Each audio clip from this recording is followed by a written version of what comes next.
বিশ্বজুড়ে heart attack ও স্ট্রোকে মৃত্যুর হার বাড়ছে। এর অন্যতম কারণ খাদ্যাভ্যাস ও জীবনযাপনের ধরন। সাম্প্রতিক গবেষণা বলছে, প্রতিদিনের ভালো খাদ্যাভ্যাস ও সঠিক জীবনযাপনের পাশাপাশি একটি নির্দিষ্ট ভিটামিন গ্রহণ করলে এই ঝুঁকি অনেকটা কমানো সম্ভব। বিস্তারিত জানাচ্ছেন সৈয়দ নওশাদ। বিশ্ব স্বাস্থ্য সংস্থা অনুযায়ী প্রতি বছর 1,70,00,000 মানুষ হার্ট অ্যাটাক ও স্ট্রোকের কারণে মারা যান। অনিয়ন্ত্রিত জীবনযাপন, ধূমপান, উচ্চ রক্তচাপ, মানসিক চাপ ও অনিয়মিত খাদ্যাভ্যাস এর প্রধান কারণ। বিশেষ করে শহরাঞ্চলের মানুষ এসব রোগের বেশি ঝুঁকিতে থাকেন। তবে সাম্প্রতিক গবেষণা বলছে, সঠিক জীবনযাপনের পাশাপাশি ভিটামিন ডি নিয়মিত গ্রহণ করলে স্ট্রোক সহ বড় ধরনের হৃদরোগের ঝুঁকি প্রায় 17% কমে যেতে পারে।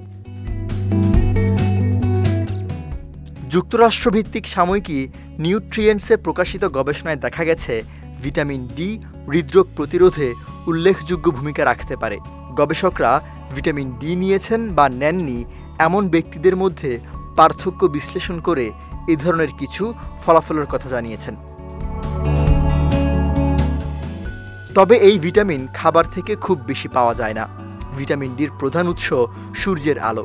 যখন আমাদের ত্বকে সরাসরি রোদ পড়ে, তখন শরীরে স্বাভাবিকভাবে ভিটামিন ডি তৈরি হয়। তবে যারা রোদে কম বের হন, আবহাওয়ার কারণে নিয়মিত সূর্যের আলো পান না, তাদের ক্ষেত্রে শরীরে এর ঘাটতি দেখা দিতে পারে। এছাড়া বয়স, গায়ের রং, শরীরের চর্বির পরিমাণ ইত্যাদিও ভিটামিন ডি শোষণে প্রভাব ফেলে।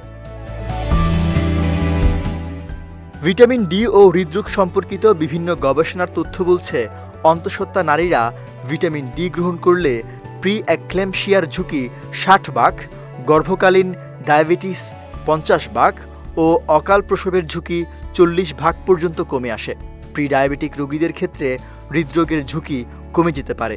যেসব ব্যক্তি স্ট্যানিন জাতীয় ওষুধ গ্রহণ করেন বা হৃদরোগ প্রতিরোধে ওষুধ খাচ্ছেন, তারা ভিটামিন ডি গ্রহণ করলে হৃদরোগের ঝুঁকি 13 থেকে 17% কমতে পারে বলে জানিয়েছেন বিশেষজ্ঞরা।